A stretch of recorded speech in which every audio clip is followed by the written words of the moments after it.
Good morning. That's true. And this is rolling? That one's rolling. Okay. This one's rolling. So I'm sitting down with Joshua Langston. I'm so excited to be here.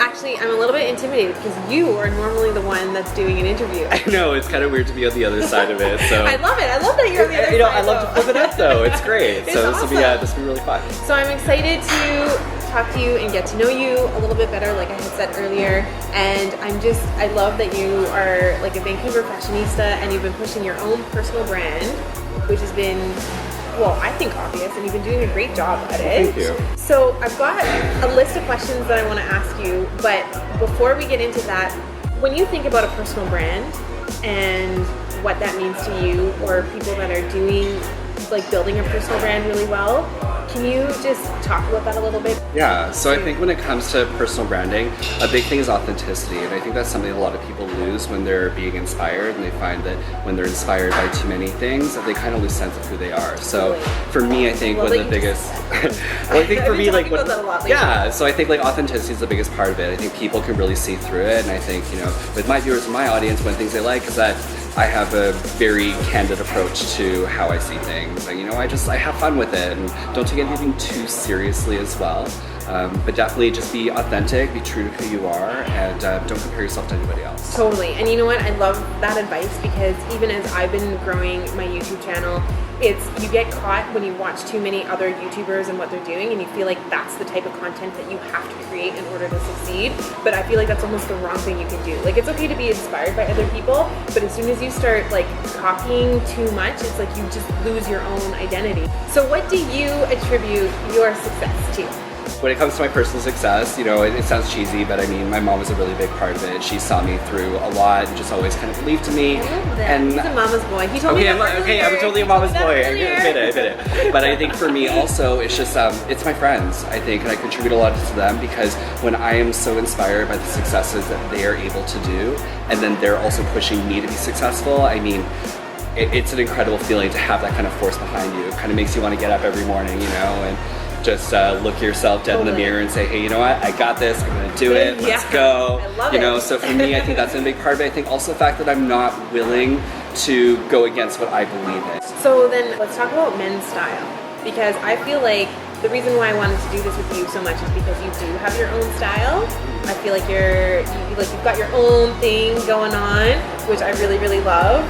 So can you just talk a little bit about like men's fashion and things that you love and kind of what style means to you? Well, I think we're in a really exciting time when it comes to men's fashion because you are seeing a lot more people willing to be bold and being out there, you know. I mean, Alessandro Michele from Gucci is doing incredible things with menswear and just really celebrating this like 70s bright texture party. Gucci's just turned around again. Yeah, you know, and they've done some amazing things. I mean, Tom Brown's another one who's just been incredible and just, you know, very, very with it, but also knowing what his aesthetic is. And I think that's one of the things I like about Tom Brown is that he knows what his bread and butter is and he knows what he wants to do and he sticks to it and his audience responds and that's what they look for, you know. I think it's really cool that the menswear scene is really expanded. It's gone beyond, you know, okay, which suit do I wear, or can I wear these jeans with that? It's more just like, wear whatever you want. You want to wear, you know, a pair of leather joggers, you want to wear a big neoprene hood, and you want to wear like a gold mask on your face, like go for it, why not?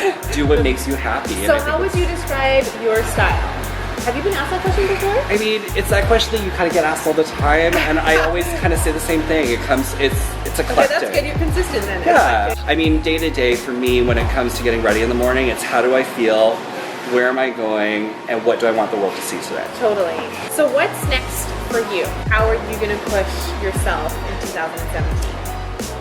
For me, I definitely want to do a lot more traveling. I think for me also 2017 is launching my own personal brand as well. Cool. So I'm going to have a site, joshualangston.com, and that's going to be just more, and you know, are you working on that right now? I've started kind of working at it. I mean, it's a lot of work. It's a lot of work to make something, like I said, just being able to be authentic with it. So, this drink is called Sweater Weather, by the way, I know. And it's delicious. It's kind of the bartender, Damien, made it.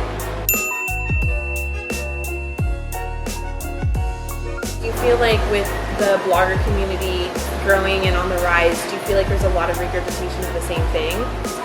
Or are you more on the side where people are rocking it and expressing themselves in different ways and for me, I can appreciate anyone that is able to put themselves out there. Totally. Because it is very, very difficult. I mean, even doing this right now, and like someone who's like already in the scene, What? You I look get like a pro. nervous. I get nervous, you know. So I think for me, like anyone that can go out there and really put themselves out there Totally. and be truly who they are, that's something I can Because you're appreciate. putting yourself out there for criticism, right? Completely. And yeah. You know, not everybody likes you, and not everybody will, you know, and Yeah. you kind of have to deal with the haters just as much as the people that are going to applaud you. Totally. But I think anyone that's got the guts to do it, I think that is really important. You know, there is a really great community, especially here in Vancouver, of people that are really hustling, they're making For it, sure. they have their own ideas, they have their own Absolutely. direction. 100%. So, last question. If there's anyone that's young and they want to get into fashion and they're here in Vancouver, do you have any advice for them or anything that worked really well for you in your path and your journey? I would say definitely the biggest thing is a smile and being polite. Yeah. I know it sounds really silly, Mind your manners. but mind your manners, Say because a thank please you, and a say thank please. you, Yeah, well, it goes they'll a get you a long lot of way. places. Yeah, I mean, for for sure. me with my journey, like I went to the Blanche McDonald Academy here in Vancouver, and they really kind of nurtured me through the process. I mean, I did 24 different courses over 11 months, and Yeah. you know, it was really intense, but I made a lot of really great contacts. I got to do some really cool stuff when I was there, and I mean, now I'm sitting here, so it Loved can't be that bad, Cheers right? to that. So cheers Thank to you sitting so here. much for being here. No problem. Thank you for This having has me. been awesome. This has been great. That was a wrap. You're such a natural. Okay. Yeah, it's awesome. These are very strong. It's pretty much only booze. Thanks for watching, guys. I hope you enjoyed this episode of Cocktail Conversations with Joshua Langston at the gorgeous Bauhaus restaurant in Gastown. If you did, don't forget to give it a thumbs up and stay tuned because I've got one more coming out with the one and only and very stylish Branley at the Fairmont Pacific Rim. Subscribe now so that you don't miss the next episode, and until next time, cheers.